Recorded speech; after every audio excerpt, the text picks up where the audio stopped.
하나님, 살아계신 하나님 앞에서 우리가 서 있습니다. 우리는 죄인이어서 더럽고 악한 마음이 가득합니다. 아버지, 그럼에도 불구하고 우리를 불쌍히 여기시고 구원하시는 주님 앞에 서서 예배합니다. 우리를 깨끗게 하시고 정결한 마음으로 주님 예배할 수 있도록 우리의 죄를 씻어 주옵소서. 아버지, 하나님을 찬양합니다. 아버지께서 우리에게 행하신 일들 때문에도 찬양하지만 우리에게 행하지 않으셔도 그럼에도 불구하고 찬양하며 나아갑니다. 주님은 찬양받기에 합당하시니 주님을 높여드리며 나아갑니다. 주여, 우리의 영광 받아주시고 홀로 주인 되어 주옵소서. 우리의 찬양 경배 받으실 주님을 예배하며 주님께 가까이 나아가며 예수님의 이름으로 기도드립니다. 아멘. 말씀 앞에서 경외함으로 주께 홀로 섭니다. 생명의 말씀 읽고 순종해 주를 예배합니다. 말씀 앞에서 경외함으로 주께 홀로 섭니다. 생명의 말씀 읽고 순종해 주를 예배합니다. 말씀 앞에서 경외함으로 주께 홀로 섭니다. 생명의 말씀 읽고 순종해 주를 예배합니다. 기록된 말씀 힘이 있어서 진리로 우릴 거룩게 하며 거룩한 말씀 세세 영원히 복음되어서 말씀하시네. 하나님 말씀에 두려워 떠는 자, 그 말씀에 생명을 거는 자 한 사람 찾으시는 주님의 약속을 믿어 하나님 말씀에 운명을 거는 자, 순종하며 주 따라가는 자, 영원한 하나님 나라 이뤄갈 주의 교회여 일어나라. 처음부터 말씀 앞에서 경외함으로 주께 홀로 섭니다. 생명의 말씀 읽고 순종해 주를 예배합니다. 말씀 앞에서 경외함으로 주께 홀로 섭니다. 생명의 말씀 읽고 순종해 주를 예배합니다. 기록된 말씀 힘이 있어서 진리로 우리 거룩해 하며 거룩한 말씀 세세 영원히 복음되어서 말씀하시네. 하나님 말씀에 두려워 떠는 자, 그 말씀에 생명을 거는 자 한 사람 찾으시는 주님의 약속을 믿어 하나님 말씀에 운명을 거는 자, 순종하며 주 따라가는 자, 영원한 하나님 나라 이뤄갈 주의 교회여 일어나라. 하나님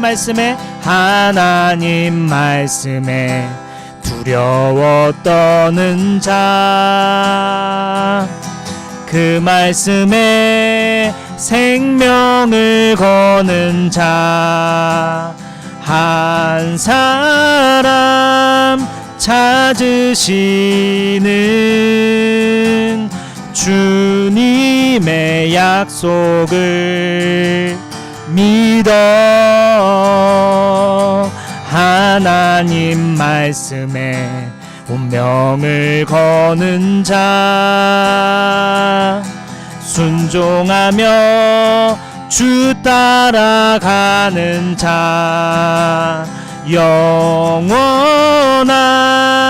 하나님 나라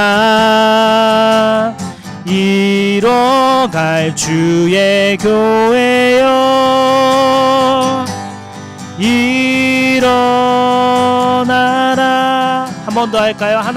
하나님 말씀에 두려워 떠는 자, 그 말씀에 생명을 거는 자 한 사람 찾으시는 주님의 약속을 믿어 하나님 말씀에 운명을 거는 자, 순종하며 주 따라가는 자, 영원한 하나님 나라 이뤄갈 주의 교회여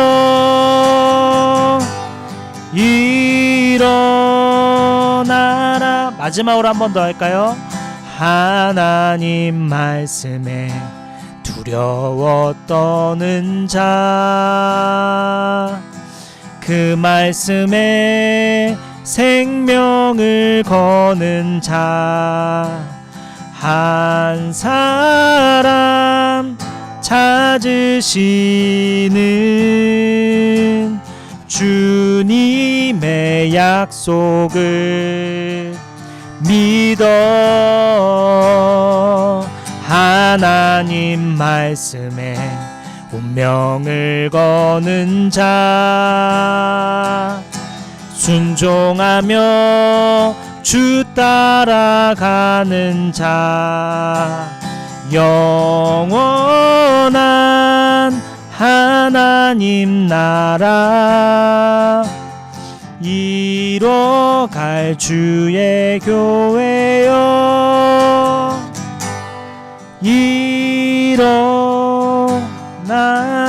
일어나라.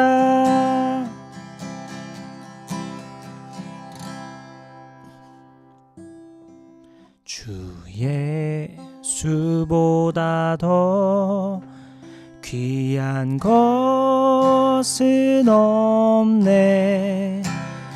이 세상 부귀와 바꿀 수 없네. 영축을 내 대신 돌아가신 그 놀라운 사랑 잊지. 세상 즐거움 다 버리고 세상 자랑 다 버렸네. 주 예수보다 더 귀한 것은 없네. 예수 밖에는 없네. 마지막으로 한 번 더. 주 예수보다 더. 주 예수보다 더 귀한 것은 없네. 이 세상 행복과 이 세상 행복과 바꿀 수 없네. 유혹과 핍박이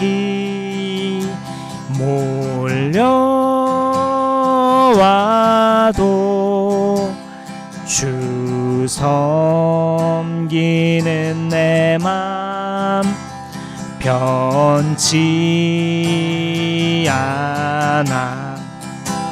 세상 즐거움 다 버리고 세상 자랑 다 버렸네.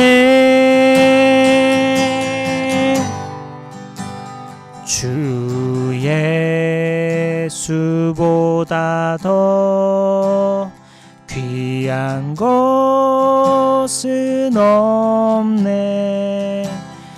예수 밖에는 없네.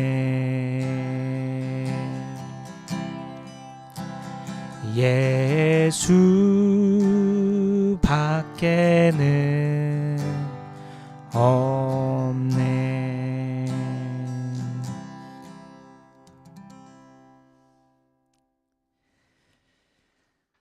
아멘. 저도 주보를 한 장 혹시 줄 수 있나요? 남나요? 네. 잠깐만 보고 줄게요. 사도신경을 함께 고백하고 고백하며 나아가겠습니다. 시작. 나는 전능하신 아버지 하나님 천지의 창조주를 믿습니다. 나는 그의 유일하신 아들 우리 주 예수 그리스도를 믿습니다. 그는 성령으로 잉태되어 동정녀 마리아에게서 나시고 본디오 빌라도에게 고난을 받아 십자가에 못 박혀 죽으시고 장사된 지 사흘 만에 죽은 자 가운데서 다시 살아나셨으며 하늘에 오르시어 전능하신 아버지 하나님 우편에 앉아 계시다가 거기로부터 살아있는 자와 죽은 자를 심판하러 오십니다. 나는 성령을 믿으며 거룩한 공교회와 성도의 교제와 죄를 용서받는 것과 몸의 부활과 영생을 믿습니다. 아멘. 오늘 말씀은 요한복음 3장 9절부터 21절까지의 말씀입니다.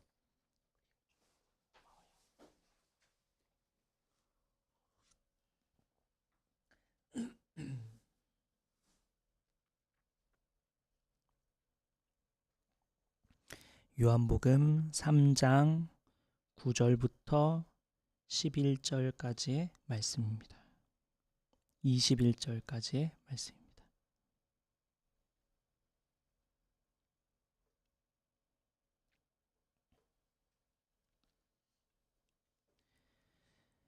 제가 한 절, 여러분 한 절 교독하겠습니다. 니고데모가 예수께 물었다. 어떻게 이런 일이 있을 수 있습니까?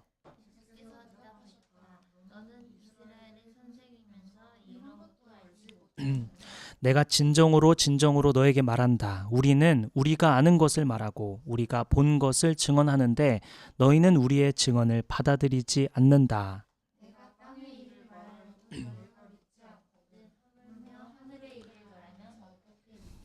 하늘에서 내려온 이 곧 인자 밖에는 하늘로 올라간 이가 없다.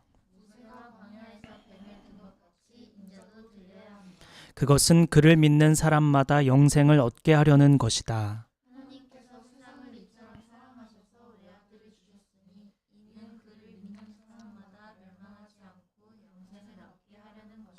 하나님께서 아들을 세상에 보내신 것은 세상을 심판하시려는 것이 아니라 아들을 통하여 세상을 구원하시려는 것이다.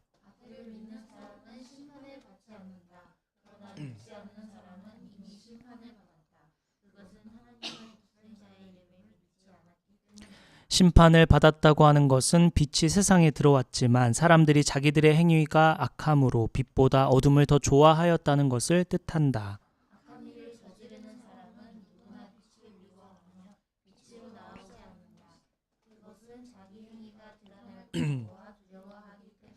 그러나 진리를 행하는 사람은 빛으로 나아온다. 그것은 자기의 행위가 하나님 안에서 이루어졌음을 드러내려는 것이다.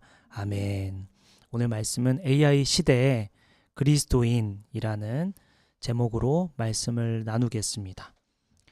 리서치 회사 중에 가트너라는 회사가 있는데요. 거기에 발표에 따르면 작년 2025년 전 세계 국가와 기업이 AI에 투자한 돈이 2,587조에 이른다고 합니다. 아마존이나 마이크로소프트 등 국가 예산보다 더 큰 규모로 투자를 한 기업들도 있었고요. 국가별로 AI 투자 현황을 보면 미국과 중국 그리고 유럽연합이 공격적으로 투자하고 있죠. 앞으로 10년을 어떻게 대비해야 할까? 저도 조금 걱정스러워서 AI한테 물어보니까 앞으로 어떻게 대비해야 합니다 라고 이제 알려줬는데 가장 먼저 꼽은 것이 AI가 문제 정의 능력을 키우십시오 저한테 얘기하더라고요. 무엇을 왜 해결해야 하는지를 정리하는 연습을 하십시오 첫 번째 얘기하고요. 두 번째는 업무를 자동화하는 연습을 하세요 라고 또 알려주더라고요. 세 번째는 무엇보다 커뮤니케이션 능력이 더 중요해질 겁니다 라고 얘기하고 끝으로 보안 습관을 기르고 검증하는 습관을 들이십시오 이렇게 얘기하더라고요. 그래서 그 마음이 좀 불안감이 좀 떨어지고 이제 AI 말대로 잘 이제 살아보자 이런 생각이 들었어요. 지난 5년간 메타버스 여러분 기억하시죠? NFT 기억하시나요? 정말 빠르게 많은 변화가 있었죠. 어떤 거는 영원할 것 같은 것들이 갑자기 금방 사장되고 어떤 것들은 갑자기 급격히 성장하는 등 많은 변화가 5년 동안 있었습니다. 그렇다면 앞으로 10년은 어떤 변화가 있을까? 여러분과 저는 10년 뒤에 어디서 무엇을 하며 살고 있을까요? 여러분 생각해 봅시다. AI 시대를 사는 그리스도인으로서 오늘 본문을 통해 우리는 세 가지 깨달을 수 있습니다. AI 시대의 그리스도인은 첫 번째, 지성이 아니라 영성이다 라는 것을 기억하며 살아가야겠습니다. AI 시대의 그리스도인은 무엇보다 첫째, 지성이 아니라 영성이다 라는 것입니다. 오늘 본문 10절을 한번 볼까요? 오늘 본문 10절 보니까 제가 읽을게요. 너는 이스라엘의 선생이면서 이런 것도 알지 못하느냐. 지난주 말했던 것처럼 니고데모는 당시 유대 사회 최고 수준의 성경학자이면서 엘리트라고 했습니다. 니고데모는 6,000명 중 한 명의 바리새인이었고 70여 명 중 한 명의 산헤드린 공의원이었죠. 우리가 잘 알듯이 바리새인은 율법을 철저하게 암기하고 또 지키는 사람들입니다. 니고데모는 평생 율법을 아주 세밀하게 연구하고 또 삶에 어떻게 적용해야 하는지 골몰하면서 또 연구하고 또 그대로 어떻게 살 수 있을까 또 훈련하고 훈련한 사람들이 바로 바리새인인데 그게 바로 니고데모입니다. 니고데모는 성경을 문자 그대로 해석할 뿐 아니라 그 이면의 뜻까지도 해석할 수 있을 정도로 성경에 능통했던 사람이죠. 성경을 그냥 많이 읽은 수준이 아니었어요. 니고데모는 이 성경대로 살려고 정말 철저히 살아온 사람입니다. 그리고 또 사람들에게 존경받을 정도로 그 삶이 얼마나 존경받아 마땅했는지 선생이라고 불릴 정도로 아주 칭찬받는 그러한 신앙인이었습니다. 그런데 오늘 본문 10절을 보니까 성경을 잘 모릅니다. 너 이것도 알지 못해? 이런 얘기를 들어요. 참 흥미로운 지점이죠. 그렇게 성경을 많이 읽고 외우고 통달한 사람이 성경을 모른다고 말하다니 정말 흥미롭죠? 오늘 본문 14절과 15절도 함께 보죠. 14절 제가 15절 여러분 읽어볼게요. 모세가 광야에서 뱀을 든 것 같이 인자도 들려야 한다. 네, 예수께서 지금 직접 자신이 죽으실 것에 대해 예고하시는 장면이죠. 그런데 이것 또한 알아듣지 못합니다. 예수님의 이 말씀에 니고데모는 전혀 반응하지 못해요. 깨닫지 못한 것이죠. 예수님께서 설명해 주시고 또 성령께서 깨달음 주셔야 분명히 알 수 있다라는 것을 우리는 깨닫게 됩니다. 신앙을 인본주의적으로 인간적으로만 접근하려 해서는 안 되죠. AI 시대가 와서 더욱 그것이 확실해진 것 같습니다.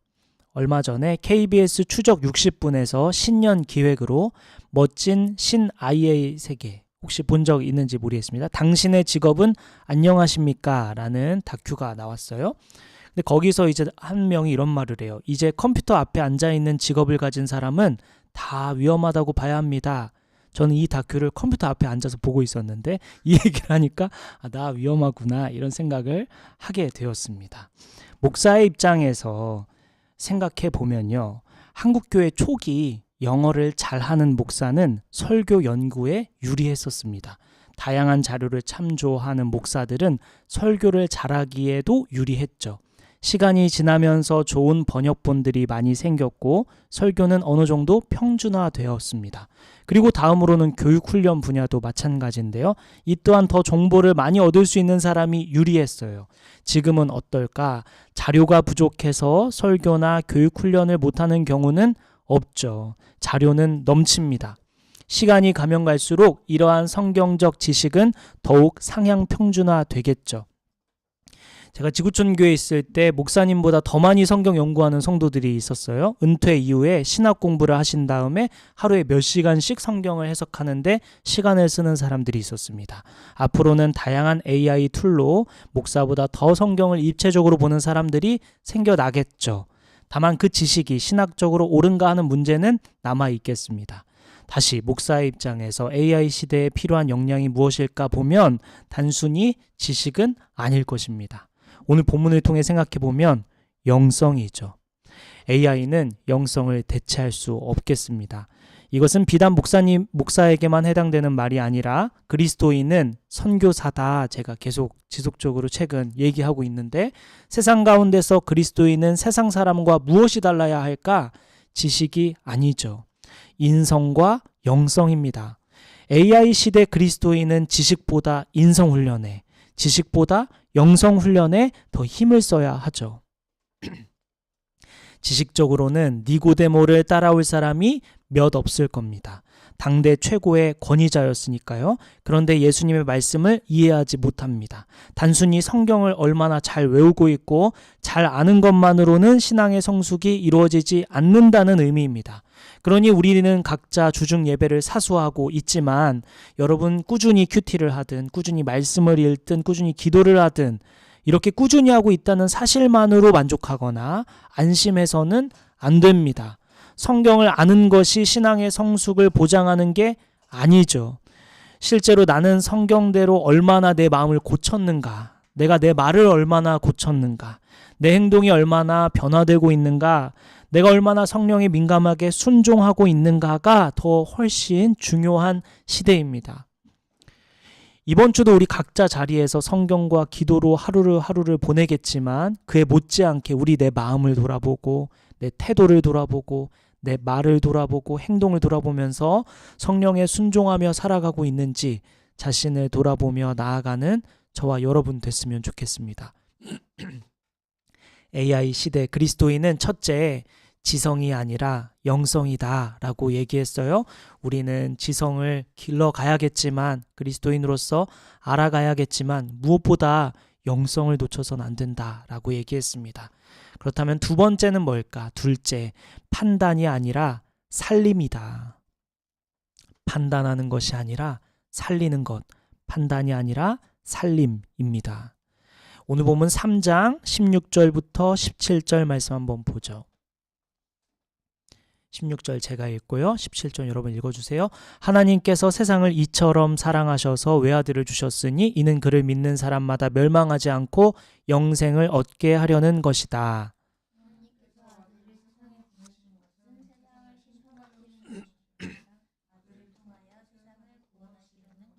17절에 보면 하나님이 아들을 세상에 보내신 것은 심판이 아니라 구원하려는 것이라고 말씀합니다. 하나님 편에서 한번 생각해 볼까요? 사람들을 보면, 하나님 편에서 사람들을 보면 얼마나 엉망진창일까요? 모든 것이 불완전하니까 모든 것이 엉망진창으로 보이겠죠. 우리 모두 동의하겠지만 우리는 교활하고 간사하고 야비한 존재입니다. 우리 마음을 꿰뚫어 보시는 하나님 입장에서 인간들을 볼 때 어떨까요? 심판할 게 한두 개일까? 너무너무 많겠죠. 편가르는 인간들, 속 좁은 인간들, 게으른 저 사람들, 죄를 너무너무 좋아하는 저 인간들을 보실 때 어떨까? 심판할 게 너무너무 많겠죠. 그런데 그러한 모든 것을 감싸며 구원하시려고 합니다. 심판하려고, 판단하려고, 정죄하려고 아들을 보내신 게 아니라고 말씀합니다. 이것이 얼마나 은혜로운 말인가요? 우리를 향해서도 적용되는 말씀입니다. 우리 안에 얼마나 악하고 더러운 것들 가득합니까? 그런데 그것을 심판하시려고 아들이 온 것이 아니라 그것을 덮으시고 사랑하시려고, 구원하시려고 이 땅에 오셨다고 합니다. 이것이 중요한 포인트죠. 얼마 전에 제가 오랜만에 스레드에 글을 하나 올렸더니 다양한 댓글들이 달렸어요. 그리고 제가 이 교회 얘기를 해서 그런지 몰라도 크리스천들이 올리는 글들이 스레드에 엄청 뜨더라고요. 근데 거기에 이제 막 목사를 비판하는 말들, 얼마나 민망한지, 제가 여기 이걸 읽어도 되나 싶은 어떤 말들, 그리고 교회 막 문제점들 막 제기하는 말들이 너무 많더라고요. 스레드 안에 좀 피로감이 쌓여가지고 제가 이제 금방 그 글에서 빠져나왔습니다. 지난번 말했던 우리 대혐오 시대, 판단하고 정죄하는 것이 조금 지긋지긋하죠. 누군가를 평가하고 누군가를 판단하고 정죄하는 그 행태. 물론 이제 그 안에 새신자들, 초신자면 그럴 수 있습니다. 잘 모르니까 작은 경험으로, 작은 지식으로 누군가를 판단하게 되는 것, 또 그럴 수 있죠. 그런데 신앙생활 꽤 한 사람이, 신앙이 있다는 사람들이 그러는 건 좀 다른 문제죠. 이에 대해 저도 여러분도 피해갈 수 없는 부분입니다. 우리는 심판하는 사람일까? 아니면 살리는 사람일까? 우리는 정죄하는 사람일까? 아니면 살리는 사람일까? 오늘 본문 16절에 보니까 예수님께서 하나님 아들을 보내신 이유가 무엇일까요? 사랑 때문입니다. 사랑은 판단을 뒤로하고 구원하죠. 사랑은 심판이 아니라 구원입니다. 사랑하면 판단하지 않고 사랑하면 살립니다. 하나님이, 중요한 얘기인데요, 하나님 몰라서 사랑하는 것이 아니죠. 모든 죄들을 알고 계십니다. 꿰뚫어 보십니다. 그럼에도 구원하신다고 말씀합니다. 그럼에도 알고도 품으시는 거죠. 그러니 우리가 돌아볼 것은 무엇보다 우리 안에 사랑이 있는가 돌아봐야겠습니다. 내가 정말 사랑으로 하는 말인지, 사랑으로 동료들을 대하는지, 사랑으로 가족을 대하는지, 사랑으로 말하고 있고 사랑으로 행동하고 있는지, 사랑 그 자체이신 하나님의 자녀답게 사랑을 닮았는지 돌아봐야 합니다. 세상은 점점 더 AI처럼 정확한 판단을 요구하고 정확한 행동을 요구하겠죠. 0과 1로 나누는 이분법적 사고가 지배하게 될 것입니다. 너 그거 틀렸어. 너 그건 아니야. 계산해보니까 그건 틀려. 하지만 교회는 달라야 합니다. 하나님은 우리를 자녀로 대우하셨습니다. AI 시대에 우리가 잃지 말아야 할 인간의 고유한 모습은 정확하게 판단하는 능력도 중요하겠지만 그럼에도 불구하고 사랑하는 능력입니다. 우리가 이 시대를 살아가면서 판단하고 깨닫고 끊임없이 그러한 요구 속에 거하겠지만 그럼에도 불구하고 사랑하는 능력을 길러 그리스도인답게 선교사답게 살아가는 것이 우리가 갖춰야 할 모습이죠. 끝으로 AI 시대 그리스도인은 첫째 지성이 아니라 영성이고 판단이 아니라 살림이며 셋째 숨김이 아니라 드러냄입니다. 숨기지 않고 드러내며 사는 삶, 보이는 삶, 그것이 우리 그리스도인의 삶이죠. 오늘 본문 21절 마지막 함께 보겠습니다. 21절 함께 읽을까요? 시작. 그러나 진리를 행하는 사람은 하나님 안에서 이루어졌음을 드러내려는 것. 여기서 진리를 행하는 자라는 표현이 나오는데요. 진리는 머리로 아는 것이 아니라 몸으로 살아내는 것입니다. 진리를 행하는 자라는 표현은 머리로 아는 게 아니라 몸으로 살아내는 것이라는 것을 내포하는 말이죠. 그 진리를 사는 사람의 특징이 뭐냐? 빛으로 나아온다라는 것입니다. 요한복음 3장에 우리가 살펴봤던 우리 배경을 좀 떠올리게 되는데요. 니고데모는 언제 예수님 찾아갔죠? 2절에 보면 밤에 찾아갔습니다. 당대 최고의 지성인이면서 지위가 있던 그는 남들의 시선이 두려워서 어둠을 틈타 은밀하게 예수님을 찾아갔습니다. 이것이 인간의 본성이죠. 우리는 본능적으로 자신의 부족함, 수치 혹은 진짜 모습을 숨기려고 합니다. AI 시대 살아가는 우리는 이것이 더 가속화되겠죠. 기술이 발달할수록 우리는 더 완벽하게 숨을 수 있겠습니다. 익명성 뒤에서 숨어 댓글을 달고 누군가를 판단하고 욕하고 매도하는 그러한 모습들, 또 보정된 사진 뒤에 숨고, 제가 얼마 전에 이제 어느 강의 현장에 중장년 분들 만나서 이제 프로필 띄워가지고 저는 어디서 공부했습니다 이렇게 하는데 저 사진 누구냐고 저한테 물어보더라고요. 그때가 이제 제가 한 10kg 좀 빠져 있을 때, 지금 이제 10kg 찐 상태인데 그 사진을 보더니 저 누구냐고 이렇게 농담 반 진담 반 물어보시더라고요. 우리는 이렇게 보정 뒤에 자신을 숨기고, 심지어 이제는 AI가 만든 딥페이크 기술로 숨어서 거짓을 진실처럼 꾸미기도 합니다. 진짜 나는 감추고 만들어진 나를 보여주는 것이 더 흔하고 자연스럽고 쉬운 세상이 되었습니다. 사람들은 들키지 않기 위해 깊은 어둠으로 나아가고 가상세계로 숨어 들어가는 시대에 살고 있죠. 그러나 그리스도인은 어떻게 살아가야 할까? 예수님은 진리를 행하는 자는 빛으로 나아온다고 말씀하십니다. 빛으로 나오면 어떻게 되죠? 다 보이고 흠도 보이고 주름도 보이고 얼룩도 보이고, 그런데 나아가야 한다고 말합니다. 왜 그럴까? 21절 하반절 보면요. 그 행위가 하나님 안에서 행한 것임을 나타내려 함이라.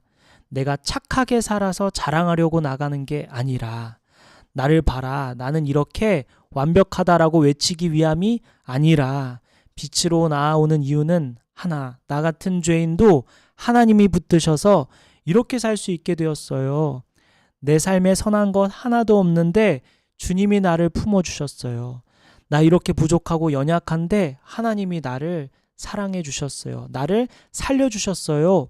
이렇게 빛으로 나아가게 된다는 것이죠. 내가 당당하고 내가 깨끗해서가 아니라 이럼에도 불구하고 사랑하시는 주님을 우리는 드러내며 살도록 부름받았기 때문에 빛으로 나아가게 되어 있다라는 것이죠. 이러한 삶으로 주님은 저와 여러분을 부르고 계십니다. 숨지 말고, 밤에 찾아왔던 니고데모처럼 밤에 다니지 말고 빛으로 나아와라 말씀합니다. 요한복음 19장에 보면 예수님이 십자가에 돌아가셨을 때 모략과 침향을 들고 가장 공개적인 자리로 대낮에 빛의 가운데 니고데모가 나아오게 됩니다. 예수님의 죽음 앞에서 더 이상 그는 자신을 숨기지 않습니다. 오늘 주님은 이 니고데모의 삶처럼 이제 밤에 다니지 말고 빛으로 나와 우리의 모습 그대로 주님 앞에, 사람들 앞에 보이는 떳떳하게 당당하게 하나님 안에서 살아가라 말씀합니다. 오늘 말씀을 마치겠습니다. 하나님은 우리가 이 AI 시대 가운데 그리스도인답게 어떻게 살아가야 할지 이 본문을 통해 가르쳐주고 계신데요. 지성이 아니라 영성이다. 수많은 지식들이 상향평준화되어 가고 있을 때 더 훌륭한 지식을 갖추기 위해 노력할 게 아니라 성경적으로도 얼마나 더 많이 아는 것이 중요한 게 아니라 내가 이 성경대로 어떻게 살아가고 있는지 지성이 아니라 인성이며 영성이다라는 것. 또 판단이 아니라 살리는 삶, 끊임없이 우리에게 정확한 판단을 요구하는 세대 가운데 우리는 판단할 것이 아니라 누군가를 그럼에도 불구하고 사랑하며 살리는 삶으로 우리를 부르셨다. AI 시대 그리스도인은 셋째로 우리가 숨기고 우리의 죄들, 우리의 연약함들을 숨기며 살아갈 것이 아니라 드러내어서 빛으로 나아가 그럼에도 불구하고 우리를 사랑하셨다고 보여주는 삶, 그렇게 선교사적 삶을 살아가라고 우리를 부르십니다.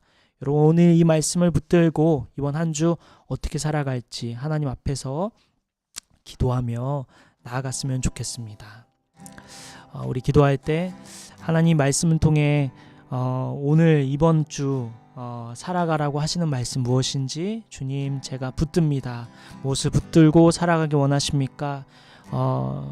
밝히 깨달을 수 있도록 성령께서 말씀하여 달라고 우리 함께 기도하며 나아가겠습니다. 기도합시다.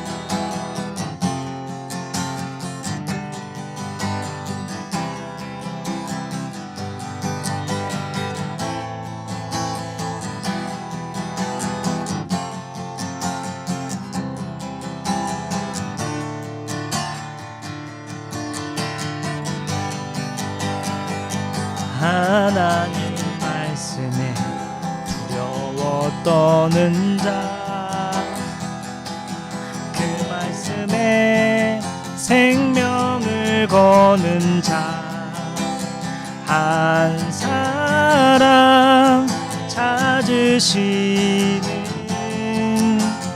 주님의 약속을 믿어 하나님 말씀에 명을 거는 자, 순종하며 주 따라가는 자, 영원한 하나님 나라 이뤄갈 주의 교회여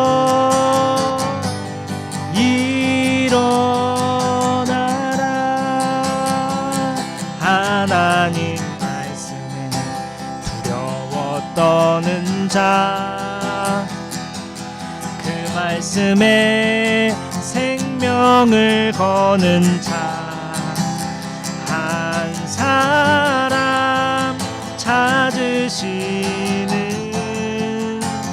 주님의 약속을 믿어 하나님 말씀에 명을 거는 자, 순종하며 주 따라가는 자, 영원한 하나님 나라 이뤄갈 주의 교회여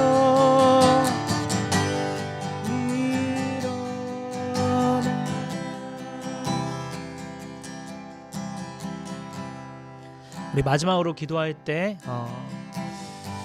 여러분 개인 기도 제목 가지고 나아가고 우리 서로의 기도 제목 가지고 기도하면서 또 성령께서 우리의 기도를 인도해 달라고 하나님 우리가 우리의 지식으로 우리의 경험으로만 기도하지 않고 성령께서 인도하시는 기도, 성령께서 원하시는 기도하길 원합니다.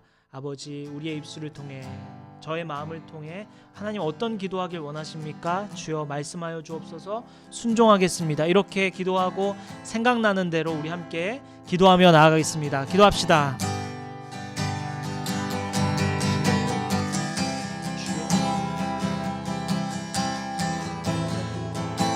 주님을 더 보기로 아버지 우리 성령 축복하여 주옵소서. 아버지 말씀을 읽으며 주 안에서 살아가는 우리 성원이를 축복하여 주옵소서. 아버지 우리 정도 아버지 달콤한 잠을 주옵소서. 아버지 주님 안에서 평안과 기쁨을 누리게 하여 주옵소서. 아버지 방학을 알차게 보낼 수 있도록 인도해달라고 기도하고 있습니다. 방학 동안에 우리 하경이가 해야 할 일이 무엇입니까? 깨닫게 하여 주시고 역사하여 주옵소서. 주님 말씀 안에서 주님 다시 자신이 돌아보며 나아가기를 주님 축복하여 주옵소서. 아버지 우리 기욱이가 주님 일을 더 잘하고 성실하게 해내려고 기도하고 있습니다. 주님 축복하여 주옵소서. 아버지 기욱이가 말씀을 발견하여 축복하여 아야와 주여 주여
살아계신 하나님, 왕이신 하나님, 이곳을 주목하고 계신 주님, 아버지 우리가 우리의 인생이 주님 것임을 고백하며 이 자리에 나와 주님께 예배하고 있습니다.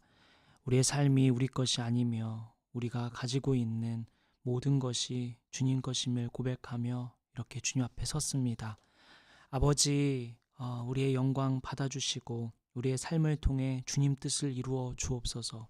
아버지 우리가 선교사임을 다시 기억하며 선교사답게 세상 가운데 가정 가운데 어떻게 살아가야 할지 우리가 끊임없이 고민하고 기도하게 하여 주시고 선교사답게 자라갈 수 있도록 성령 충만케 하여 주셔서 우리가 어디 있든 마음을 지켜 흔들리지 않고 주님 뜻을 민감하게 분별하며 나아가는 우리 모두 되게 하여 주옵소서.